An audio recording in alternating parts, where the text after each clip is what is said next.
Cormac McCarthy, born in 1933, is best known for his novels, the Western anti-epic Blood Meridian, published in 1985, the moody crime drama No Country for Old Men, published in 2005, and of course the Pulitzer Prize-winning The Road, which was published in 2006.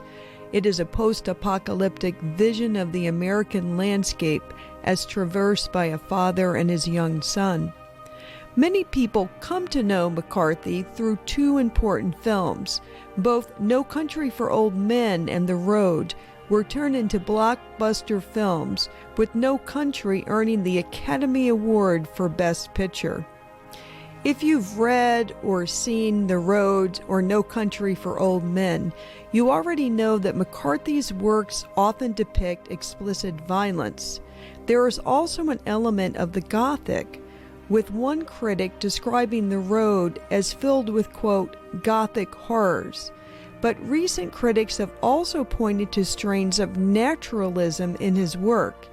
And a 2014 article, scholar Michael Clark observes, quote, in many ways, Cormac McCarthy's work is exemplary of the new naturalism. His fiction contains all the features of naturalism mentioned above, a preoccupation with determination and fate, a flat, depthless writing style that focuses on exteriors of characters and rarely provides interior views, constricting and entrapping environments that tend to dwarf and overpower characters, a rejection of the high art, low art division, and finally, an assault on the Enlightenment beliefs of progress, human perfectibility, and the rational subject, end quote. Before he became an award-winning author, McCarthy grew up in Tennessee, where he loved to roam the nearby woods and fish and hunt. As a boy, McCarthy's passion was visual arts, which is reflected often in his prose. Readers will note his attention to detail when it comes to describing the natural world. McCarthy dropped out of the University of Tennessee and joined the Air Force in 1953. After serving for 4 years, he returned to the University of Tennessee, where he won the University Award in Creative Writing in both 1959 and 1960.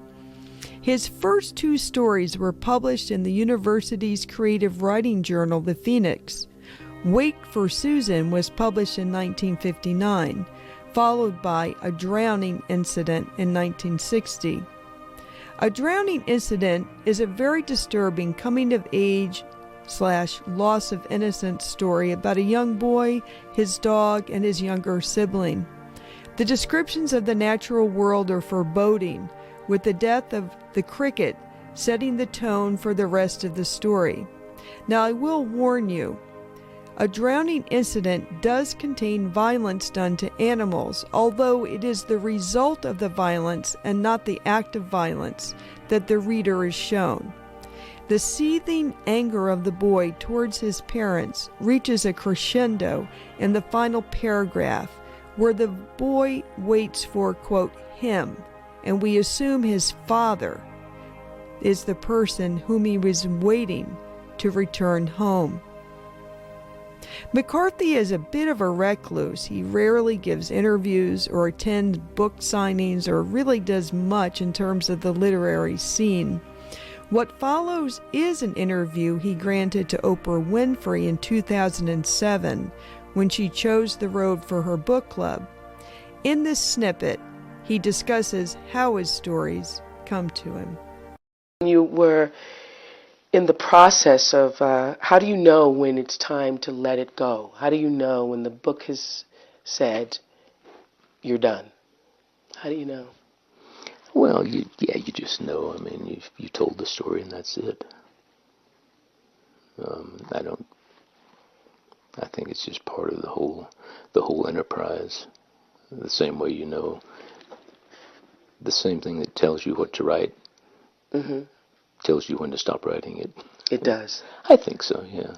I was going to say a while ago about, we were talking about this thing about the sense of taking dictation. Mm-hmm. When Henry Miller was working on his second book in Paris after he'd published Tropic of Cancer, mm-hmm. he said he would get up every morning and would go in and sit down at the typewriter and poise his hands over the key, and he would call out in French, "J'écoute, I'm listening," and and here it would come, and he'd say, "Slow down," you know. Wow. He said you couldn't even go to the bathroom. Wow. And he wrote an entire book like that. That was just all dictated every word. Do you do some form of that, really? Some form, yeah. Because, you know... Don't let your scientist friends know. Well, they know about the unconscious, and you know, even if you're the unconscious is always with us. Even as I'm talking to you, mm-hmm.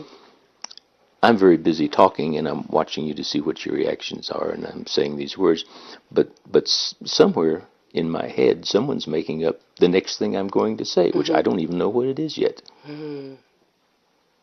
Yeah. But you can't do two things at the same time. Yeah. And it may be that the subconscious is really a committee, and they may have meetings and say, "What do you think we should tell him? Should we tell him that? No, he's not ready for that." Well, it's a way of putting things, but it's very, you know, sometimes the sense of the subconscious.